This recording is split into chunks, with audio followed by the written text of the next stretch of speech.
السلام علیکم ورحمۃ اللہ وبرکاتہ۔ اعوذ باللہ من الشیطان الرجیم۔ بسم اللہ الرحمن الرحیم۔ لقد ارسلنا رسلنا بالبینات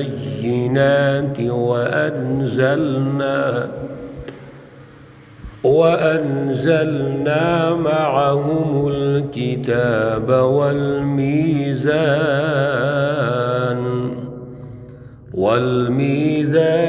ليقوم الناس بالقسط۔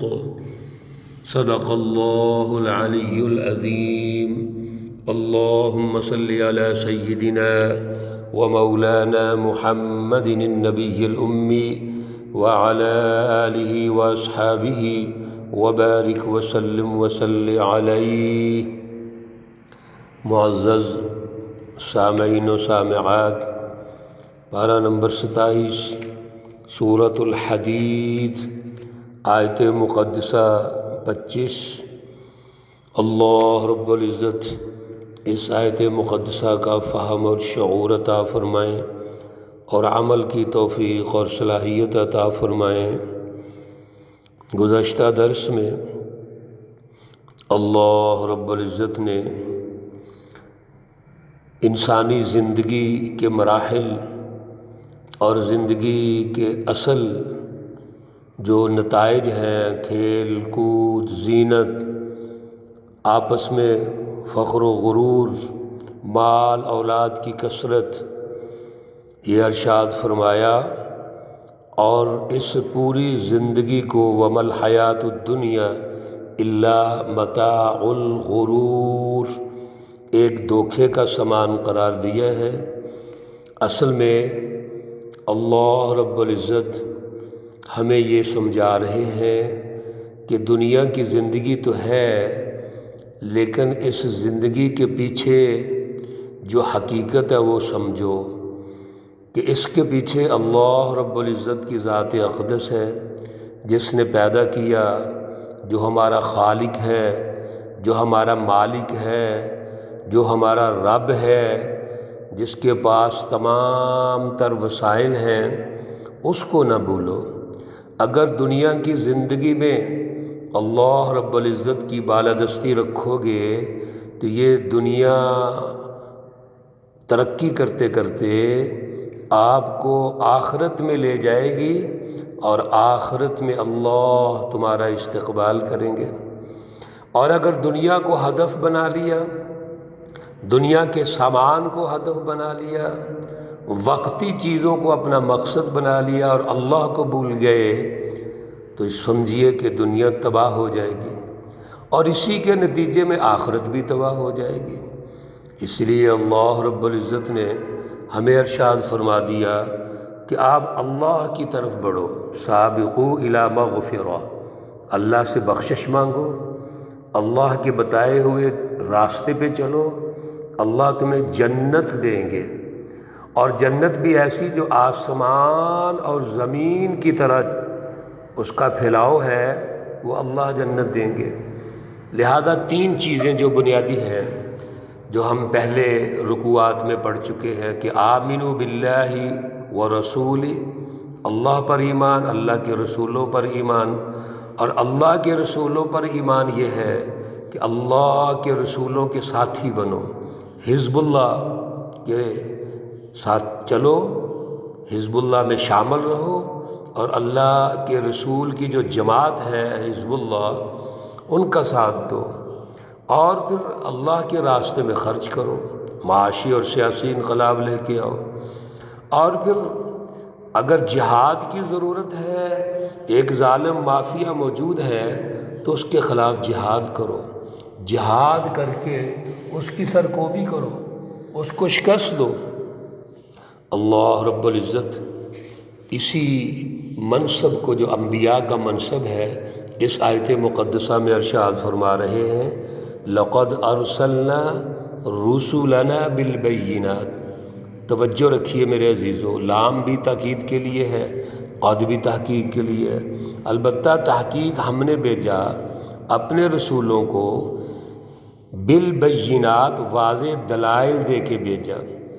ایک تو رسولوں کو دلائل دے کے بھیجا، آئین، قانون، صراط مستقیم، وَأَنزَلْنَا مَعَهُمُ الْكِتَابَ، اور ان کے پاس ہم نے کتابیں نازل کی۔ جس آئین اور قانون کی وہ بات کرتے ہیں، ضابطوں کی بات کرتے ہیں، دلائل کی بات کرتے ہیں، وہ کتابیں ہم نے دی ہیں، یعنی گویا وہ اپنی بات نہیں کرتے۔ لہذا اللہ نے صراط مستقیم دے دیا، آئین، قانون، سسٹم دے دیا، جس میں ایک فکری نظام دے دیا جس کو ہم فلسفہ توحید کہتے ہیں، ایک عملی نظام دے دیا جس کو سیاسی نظام کہتے ہیں، پھر ایک دوسرا عملی نظام انسانیت کے لیے دیا جس کو معاشی نظام کہتے ہیں، پھر اداروں کی تشکیل ہے۔ سوسائٹی کی تشکیل میں جتنے نظام اور ادارے موجود ہیں سب اللہ نے دے دیے، اور پھر والمیزان، اور ایک ترازو دے دیا۔ ترازو میں ہم کیا کرتے ہیں؟ چیزوں کو تولتے ہیں، بیلنس کرتے ہیں۔ تو اللہ نے ایک ترازو دے دیا تاکہ ہم حق اور باطل میں فرق کر سکیں، تاکہ ہم سچائی اور جھوٹ میں فرق کر سکیں، نیکی اور بدی میں فرق کر سکیں۔ تو اللہ نے دونوں راستے ہمیں دے دیے، آئین، ضابطے دے دیے، قانون دے دیا، اور ایک سسٹم دے دیا تاکہ ہم اس کا موازنہ کر سکیں، اور اس کے لیے اللہ نے میزان دے دیا۔ اب میزان کیا کرتا ہے؟ لِيَقُومَ النَّاسُ بِالْقِسْطِ، تاکہ لوگوں کے درمیان انصاف کے ساتھ فیصلے ہو سکیں۔ میزان اور ترازو کا مطلب انصاف ہے، اور انصاف کا مطلب یہ ہے کہ آپ جو درست راستہ اس پہ رہیں۔ فلسفہ توحید جو فکری ایک پروگرام ہے، نظام ہے، ہم اس اعلیٰ فکر پہ رہیں گے تو یہ عدل ہے، اور اگر شرک، کفر اور نفاق کی طرف جائیں گے تو یہ ظلم ہے۔ تو اللہ نے ہمیں فکری طور پر بھی عدل کا حکم دے دیا۔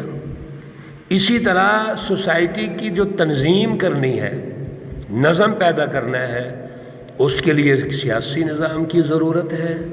ایک سیاسی نظام وہ ہے جس میں عدل ہے، ایک حکمران طبقہ انسانوں کے جو جتنے مسائل ہوتے ہیں ان مسائل کو حل کرتا ہے عدل کی بنیاد پر۔ کوئی بڑا چھوٹا نہیں ہے، بڑی ہستی ایک ہی ہے، وہ اللہ کی ہے۔ وہ تو ہم نے فکری نظام میں سمجھ لیا۔ تو یہ سیاسی عدل ہے۔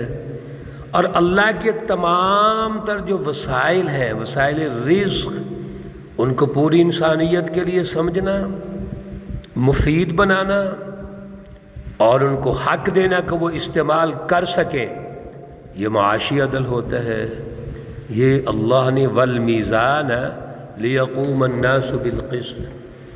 آج ہم حیران ہوتے ہیں، ہمارا مذہبی طبقہ جو اپنے آپ کو مذہبی فلاسفر کہتے ہیں، وہ یہ کہتے ہیں کہ دین کے اندر سیاسی اور معاشی عدل ہے ہی نہیں، دین فکر صرف دعوت دیتا ہے، سسٹم نہیں قائم کرتا۔ اور جتنی بھی انبیاء علیہ الصلاۃ والسلام کی جد و جہد ہے، رسول اللہ صلی اللہ علیہ وسلم کی جد و جہد ہے، اس کا انکار کر دیتے ہیں۔ میرے عزیزو، یہ ممکن ہو سکتا ہے؟ آج ایک کامن سینس کی بات ہے کہ کوئی فکر، ایک کوئی بھی مذہب فکر رکھتا ہے، یعنی اس کا فکری نظام تو موجود ہے، اس کی فلسفی موجود ہے، لیکن وہ عملی نظام اپنا قائم نہیں کر سکتا، تو دنیا میں اس کا ارتقاء کیسے ہوگا؟ دنیا میں غلبہ کیسے ہوگا؟ غلبہ فکر کو تو کرنا ہوتا ہے، جو فکر ہے اس کا غلبہ ہے، لیکن فکر کا غلبہ کیسے ہوگا؟ اس کے لیے دو ہی نظام ہے، سیاسی اور معاشی۔ آپ اس فکر کو غالب کرنا چاہتے ہیں تو اس کا ایک نظام بنانا پڑے گا۔ فلسفہ توحید کا غلبہ اگر کرنا ہے تو فلسفہ شرک، فلسفہ کفر، فلسفہ نفاق، اس کا انکار کرنا پڑے گا۔ اب جب توحید کا غلبہ ہوگا تو عملی نظام بھی توحید کے مطابق ہوگا۔ یہ تو ہمارے ہاں منافقت پائی جاتی ہے پاکستانی نظام کے اندر، جو کسی اور کا نظام آج موجود ہے۔ یہاں پر کیا سوچ ہے؟ فکر اسلام کی، نماز روزہ اسلام کا، ارکان اسلام وہ اسلام کے لینے ہیں، لیکن عملی نظام وہ کفر کا ہے۔ عملی نظام ہمارا نہیں، سیاسی نظام ہمارا نہیں، معاشی نظام ہمارا نہیں، سرمایہ داریت کا ہے، سرمایہ پرستانہ کا ہے، کیپٹلزم ہے۔ اور سماجی نظام جو ہے وہ تمام تر جو کبائر گناہ ہیں، بڑے بڑے گناہ، وہ ہمارے سماجی نظام میں موجود ہیں۔ تہذیب و ثقافت جو عملی نظام ہے غالب، وہ ہمارا نہیں ہے۔ میرے عزیزو، یہ کیسے عدل کا نظام ہوگا؟ لِيَقُومَ النَّاسُ بِالْقِسْطِ وَأَنزَلْنَا الْحَدِيدَ فِيهِ بَأْسٌ شَدِيدٌ، اور ہم نے لوہا نازل کیا جس میں بہت سختی ہے۔ کیسے سختی ہے؟ کہ لوہے کے ذریعے سے ہم اسلحہ تیار کرتے ہیں، جہاد کرتے ہیں، دشمن کو شکست دیتے ہیں۔ وَمَنَافِعُ لِلنَّاسِ، اور بھی بڑے فائدے ہیں لوگوں کے لیے۔ تمام تر اہم ضروریات ہم لوہے سے پوری کرتے ہیں۔ گھروں کی تعمیر لوہے کے ذریعے سے ہوتی ہے، سریا ہے اور دوسرا لوہا استعمال ہوتا ہے۔ گاڑیاں ہیں، جہاز ہیں، بائک ہیں، جتنی بھی چیزیں ہیں لوہے سے بنتی ہیں، بے شمار فوائد ہیں۔ وَلِيَعْلَمَ اللَّهُ، اور اللہ جاننا چاہتے ہیں، مَن يَنْصُرُهُ وَرُسُلَهُ بِالْغَيْبِ، کون اللہ کی مدد کرے گا اور اللہ کے رسولوں کی مدد کرے گا۔ آپ اس لوہے کے ذریعے سے لوگوں کو کتنا فائدہ پہنچاتے ہیں؟ یہ ایک بہترین سائنسی نظام ہے جس میں لوہے کی دریافت اور اس لوہے سے انسانیت کے لیے جتنی بھی چیزیں ہیں ان کو مفید بنانا اور سارے انسانوں کو دسترس دینا کہ وہ اس لوہے سے فائدہ اٹھا سکیں۔ یہ سسٹم کی ذمہ داری ہے۔ اور دوسرا، ہم نے اللہ کے راستے میں جہاد کر کے یہ ثابت کرنا ہے کہ دشمن جتنے بڑے بڑے ٹینک لے آئے، جہاز لے آئے، اسلحہ لے آئے، ہم نے بھی تیاری کرنی ہے اور اس کا مقابلہ کرنا ہے۔ آج جنگیں جتنی ہو رہی ہیں اس میں لوہا تو استعمال ہوتا ہے۔ تو اللہ رب العزت کے راستے میں جہاد، جد و جہد اور انسانیت کے لیے فائدہ، یہ پوری سائنس ہے لوہے سے جو ہم فائدہ اٹھا سکتے ہیں۔ ان اللہ قوی عزیز، بے شک اللہ رب العزت بڑے مضبوط ہیں، زبردست ہیں۔ یہ جتنی چیزیں اوپر بیان ہوئی ہیں اللہ ان کے محتاج نہیں ہیں، لیکن اللہ یہ چاہتے ہیں کہ اللہ کا جو غلبہ ہے سوسائٹی میں، دین کا غلبہ، وہ ہمارے ذریعے سے ہو، ہم جد و جہد کریں۔ اور اللہ نے یہ ساری نعمتیں عطا کی ہیں تاکہ جیسے اللہ مضبوط ہیں، اللہ طاقتور ہے، اللہ غالب ہے، اللہ کی فکر کو بھی غالب کیا جائے، فلسفہ توحید کو غالب کیا جائے، انسانی حقوق غالب کیے جائیں، عدل کی بنیاد پر عدل کا نظام قائم کیا جائے۔ یہ اللہ رب العزت کی ڈیمانڈ ہے، انبیاء کا مشن ہے، تمام رسولوں کی بعثت کا مقصد ہے۔ اللہ ہمیں شعور عطا فرمائے۔